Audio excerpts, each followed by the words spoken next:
Hi, Max Brantley with the Arkansas Times on Friday, October the 4th. I, for one, am happy to say fall arrived this morning. You got to have some cool, crisp air next week when the state fair opens to eat candied apples and corn dogs. So good news there. On to less happy topics.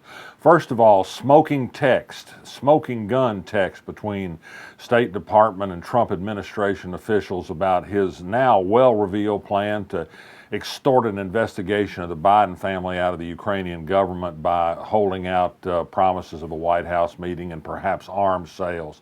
There's really not much left to defend there.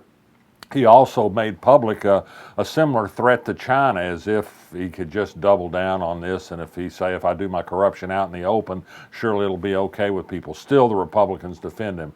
Mitt Romney is one exception.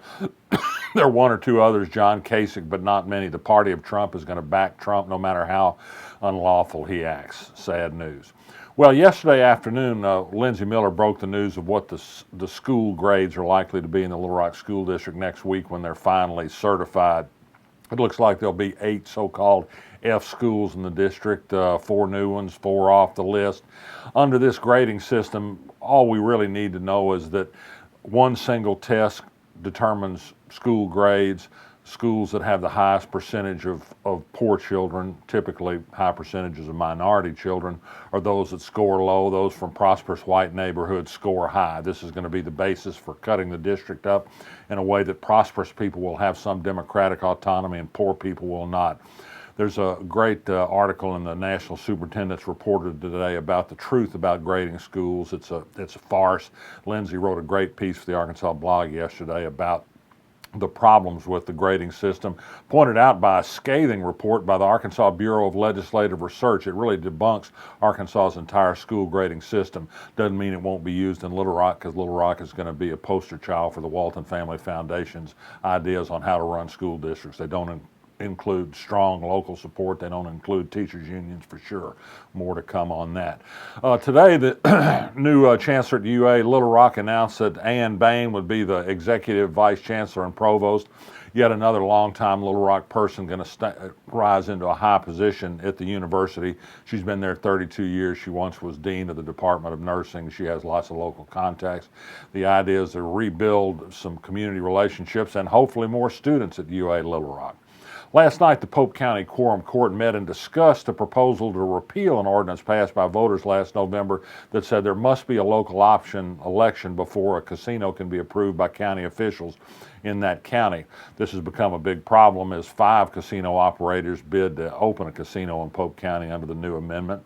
A lot of people think this local voter referendum is illegal. The attorney for the county quorum court, which has struck a deal in return for $40 million or so worth of benefits from the Cherokee tribe, says that the ordinance is probably unconstitutional and they ought to repeal it. They didn't have enough people there last night to have a vote on repeal. They heard from an awful lot of people in Polk County who don't want casinos under any circumstances but want the ordinance to be enforced if they do move ahead with the casino. Still a lot more to come on that, mostly in the courts, I think.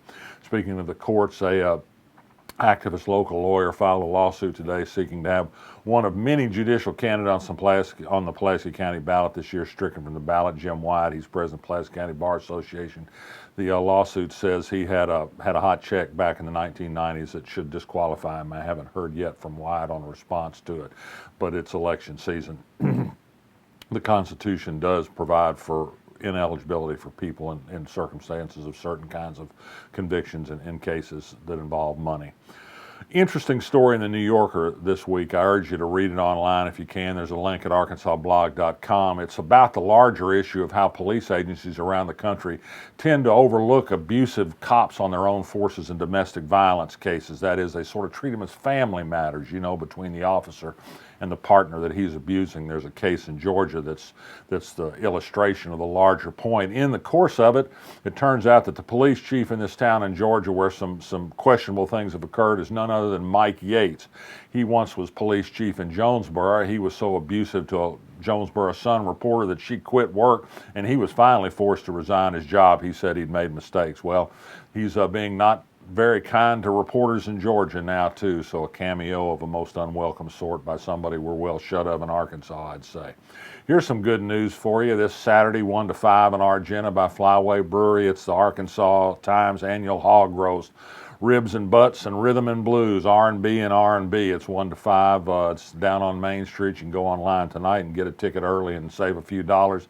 A lot of fun and a lot of good pork. I'm resisting otherwise. I'm Max Brantley, and I'll be back next week.